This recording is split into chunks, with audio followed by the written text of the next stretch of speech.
ये सवाल मेरे मन में बार बार आता है, हालांकि आपने एक रियलिटी शो जीता भी है जी, लेकिन भारत की शान 3rd सीजन, लेकिन इंडियन आइडल में 2 बार आप गए और इंडियन आइडल एक बहुत बड़ा मंच है जी।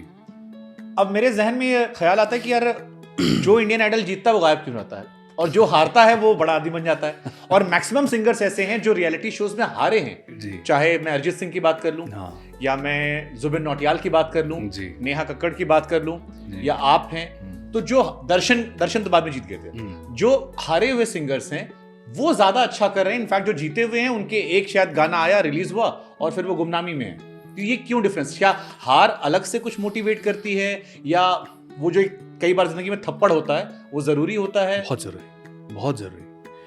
आई always tell people it is very important to know what not to do, और उसके लिए वो आपको करना पड़ेगा। किसी के कहने से आपको कोई एक्सपीरियंस नहीं आएगा। आपको ज़रूर जानना चाहिए कि ये सही है और ये गलत है, और गलत भी सीखना बहुत ज़रूरी है क्योंकि वो आपको ये सिखाता है कि आगे आपको क्या नहीं करना। रही बात इंडियन आइडल या बाकी रियलिटी शोज़ की, मैं ऐसा नहीं मानता हूँ भाई कि वहाँ के लोग सक्सेसफुल नहीं होते या वहाँ जो रिजेक्ट हो जाते हैं वो सक्सेस। सबकी अपनी जर्नी होती है। आप अपनी लाइफ को प्रोसेस कैसे करते हो। 1.4 बिलियन लोगों की कंट्री है और 1.4 में से एटलीस्ट 1 बिलियन तो सिंगर बनना चाहते हैं। एक कहावत थी पहले बॉम्बे के स्ट्रगलरों के लिए कि खिड़की से अगर पत्थर मारो तो किसी सिंगर को लगेगा। लेकिन आपने अपने आप को कल्टीवेट कैसे किया, अपने आप को मांझा कैसे, तराशा कैसे, किस वक्त आप किस इंसान से मिले, आपकी सोहबत कैसी है, आप किस लोगों से मिल रहे हैं। जैसे मेरे जिंदगी में Salman Khan sir played a huge role.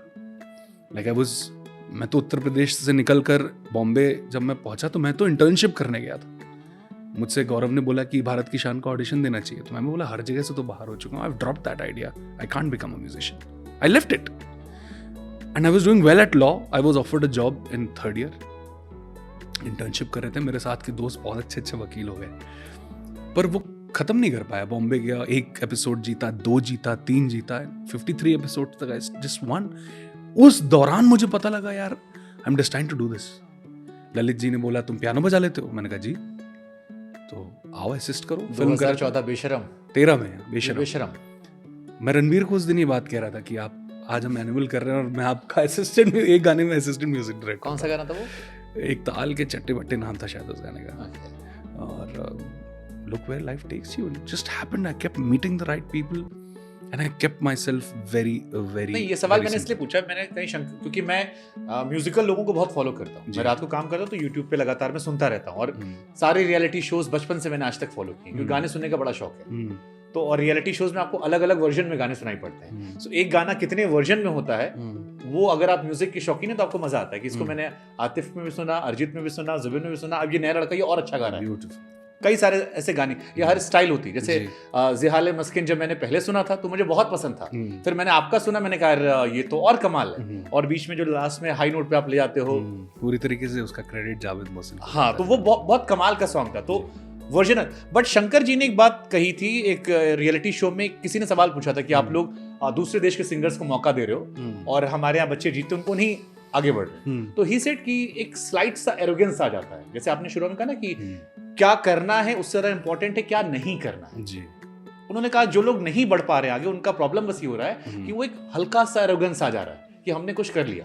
जो हार जा रहे हैं वो शायद उस कॉन्टिन्यूअस प्रोसेस में, जैसे अरिजीत की हम कहानी सुनते हैं कि 10 साल वो गायब रहे, फिर जब मिथुन ने खोजना शुरू किया या मोहित सूरी ने, तो चाहे वो जीत दादा के पास जा रहे थे तो एवरीवन वाज लाइक हमारा लड़का है, क्योंकि सब यूज्ड टू हो गए थे। बहुत सारे गाने उनके लोगों ने गाए थे, के सर ने, बाकी लोगों ने। आपके साथ भी शायद ये हुआ होगा। बहुत गाने गाए, मेरे तो बहुत अरिजीत ने गाए बाद में। और देखिए कौन शाम चाहे कुछ तो एक गाना मैंने गाया था, एक बात कहूं क्या इजाजत है तेरे इश्क की मुझको, ऐसे कुछ। हाँ, मनमीत भाई का गाना है ये। और बाद में अरिजीत ने गाया। ये तो देखिए ये सब एक जर्नी है।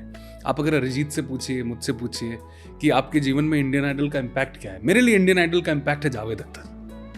उसने मेरी जिंदगी चेंज करी। कहीं किसी रिजेक्शन या किसी एक्सेप्टेंस से, और अगर आप कोई जीतते हैं तो आपको उसके लिए खुश होना चाहिए। एरोगेंस तो बच्चों को होती है। आपको पता है अगर आप कला क्षेत्र में हैं कि आपकी ये कला है ही नहीं।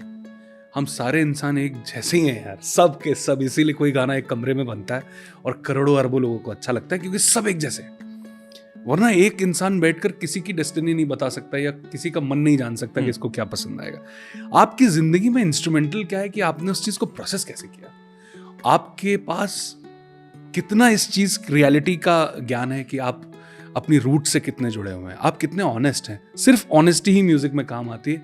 इसीलिए अरिजीत सिंह, इस ख्याल को रोमांटिसाइज कर सकते हैं हम कि यार जुबिन, अरिजीत, विशाल रियलिटी शो से बाहर हुए, now they are doing better than everybody else that was there in reality shows. But I am sure कि उनकी अपनी जर्नी है, जो जीते हैं या जो नहीं जीत पाए। बहुत सारे लोगों की अपनी journey. It's how you cultivate yourself, you have to work hard, और बहुत इंपॉर्टेंस नहीं देनी चाहिए खुद को। अब लोग बहुत जरूरी समझने लगते हैं खुद को। पता, सेम लाइन आपसे एक हफ्ते पहले अरिजीत सिंह ने भी कही। मैं काफी, हाँ बिल्कुल सेम लाइन। अच्छा। कि उनसे पूछा गया कि आप फेलियर को कैसे हैंडल करते हैं। ही सेड मैं खुद को इंपॉर्टेंस नहीं देता, मैं जानता हूं मैं जरूरी नहीं हूं। वो ऐसा ही है, सच बात है। थोड़ा गैर जरूरी समझो खुद को, क्योंकि आपके होने ना होने से किसी को फर्क नहीं पड़ता। आपको भगवान ने, ऊपर वाले ने एक माध्यम बनाया है कि वो अपनी कला आपके थ्रू लोगों तक पहुंचा सके। We human beings are pathetically similar to do anything substantial in this world. मेरी आवाज़ के माध्यम से, मेरे संगीत के माध्यम से अगर लोग छुए जा रहे हैं तो ये वो कर रहा है। मेरे हाथ में कोई कंट्रोल नहीं। अगर आपको ये पता है कि आपको बिलोंग नहीं करता तो आपके अंदर एरोगेंस आ ही नहीं सकती।